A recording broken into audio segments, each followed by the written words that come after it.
Acabou. Nono ponto. Quanto à hermenêutica do leitor. Pastor Silvio, há uma nítida evolução hermenêutica. Então, a gente parte da Reforma Protestante.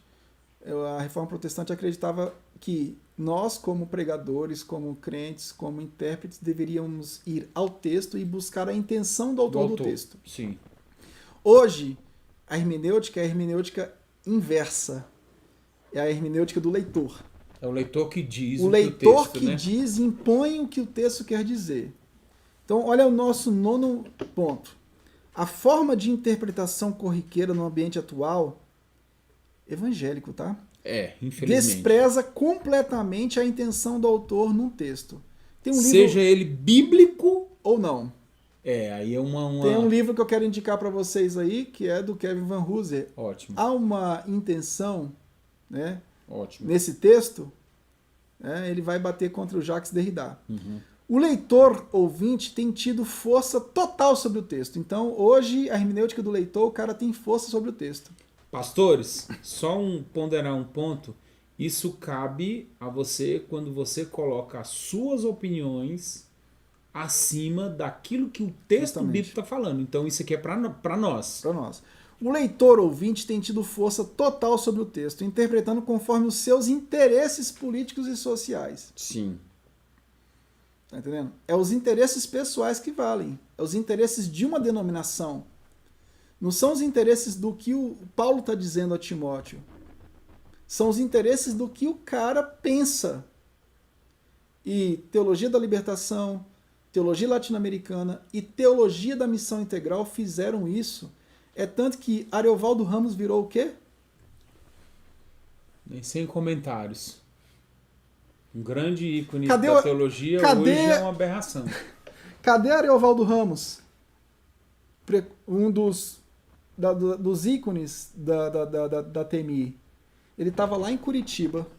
Sim. Né? Levantando bandeira. Levantando bandeira total a favor do Lula. Repetindo, nós não estamos aqui levantando bandeira bolsonarista. De A ou B. Mas é preocupante quando um pastor faz isso de um lado ou do outro. Há uma demonização, né? Por exemplo, se eu sou bolsonarista, então Lula, para mim, o petismo é o demônio. Se eu sou Lula e petismo, o bolsonarismo é um demônio. Há uma guerra de luz e trevas, né? Sim. Agora, o mais interessante é que Augusto Nicodemos, o Jonas Madureira, uma vez levantaram essa lebre no programa lá do Mackenzie, afirmando com todas as letras que o Teologia da Missão Integral tinha bases marxistas culturais. A galera ficou revoltada, sim. E coisa e tal. Isso é fundamentalismo teológico. Essa turma dos reformados e tal. O que aconteceu com o Ariovaldo Ramos? O que aconteceu com o Ed René Kivitz? O que o Ed René Kivitz está defendendo hoje? A abolição ele tá defendendo da santidade e a libertação casamento. Ele está defendendo o quê? Pecado. O que ele está defendendo? Casamento homossexual. Casamento homossexual. E de onde é que o Ed René Kivitz é? Teologia da Missão Integral. A gente avisou, a galera não quis ouvir. Pague o preço agora por isso aí. Sim. Pague o preço. Eu tô fora. Nono ponto. O exposição bíblica, né? O leitor ou ouvinte tem tido força total sobre o texto, interpretando conforme os seus interesses políticos e sociais. O exposição bíblica defende o modo reformado de interpretação, sim, não tenho medo. Ninguém aqui é neutro, irmão. Nós somos reformados, sim. Sim. É a busca pela intenção autoral do texto. O que Jesus quis dizer naquele texto ali? Não é o que eu estou pensando, não é o que eu quero impor. Não é o que eu acho, não é a minha luta social que vai impor sobre o texto o que o texto tem que dizer para mim. Eu quero saber o que Paulo está querendo dizer, o que Jesus está querendo dizer, qual é a aplicação disso de acordo com a intenção do texto, não é de acordo com a minha luta emotiva, né? Eu não tive pai, entendeu como é que é? Eu não fui criado por pai e mãe junto, então esse texto tem que ensinar alguma luta pessoal para mim. O problema é o discurso do vitimismo, ele entra dentro do texto. E a hermenêutica do leitor, ela manda até em aspectos da religião e da eclesiologia. Justamente. Em geral. Então, nós devemos ter um cuidado, porque a igreja ela não pode levantar a bandeira de A Isso. e B. Vamos lá. É a bandeira do evangelho, sempre. Vamos lá. Sempre, pastores. Assim, sempre devemos nos esforçar para não impor ao texto, olha lá, não impor ao texto uma demanda emotiva da nossa existência, o existencialismo heideggeriano que influenciou Schleiermacher, que influenciou tantos outros, né? Bultmann. Sempre devemos nos esforçar para não impor ao texto uma demanda emotiva da nossa existência. E nem deixar que essa cultura venha sobre nós. A palavra de Deus é autoritativa para a fé e prática da nossa vida. A minha luta pode ter sido muito grande, eu fui registrado pelo meu pai quando eu tinha 5 anos de idade, nem por isso eu virei feminista, irmãos.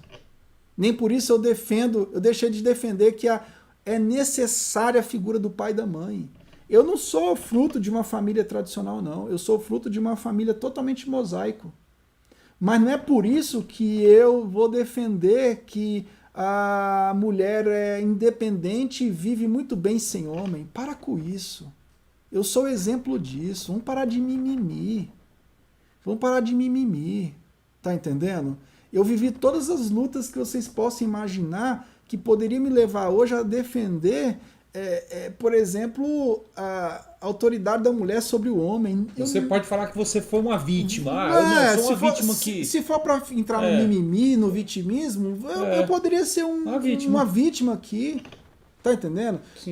Nossa liderança hoje é bíblica, presbiteral, patriarcal. Eu poderia muito defender uma causa feminista evangélica porque eu fui fruto dessas... Uma mãe responsável. Não, eu fui fruto de uma mãe que teve responsabilidade, mas eu não tive um pai que foi então aí presente. Você vai supervalorizar agora a figura feminina por causa da incompetência da figura masculina. Justamente. Não, então, peraí. Então isso vai ditar agora a minha hermenêutica a partir de agora. Pastor Ciro, você afirmou que você viveu problemas sociais graves na sua vida, nem por isso você se tornou... do evangelho social, né? Sim, não, agora vamos, eu vou lá atrás das minorias, eu vou pregar o evangelho para todos, para rico, para pobre, para o bandido, para o assalariado, para o trabalhador, para o chefe, enfim, é o evangelho. Você viveu discriminação racial? Já, constantemente. Hoje você acha que você vive essa dinâmica de tudo é uma questão racial? Não, jamais. Aí eu vou levantar a bandeira só dos negros. Não, eu não tenho que pregar uma raça. Não se prega uma raça. Se prega o evangelho. Se prega o evangelho. Qual é a cura para o racismo? A mesma cura para qualquer outro tipo de pecado, o evangelho. Então vamos tratar o racismo, às vezes se fala, por que a igreja não tá no evangélico não fala tanto no racismo? Porque a gente não precisa, a gente fala contra o pecado. Mata o pecado no coração, acabou o problema. O problema é o coração que precisa ser regenerado. Não é a cor da pele, não é financeiro, é o coração. O problema é o coração, meu irmão. Trabalha o coração, acabou. Jesus falou para Nicodemos, olha, é necessário nascer de novo. Qual foi o pregador que pregou mais de 11 mil sermões destacando bastante a questão do novo nascimento? George Whitefield.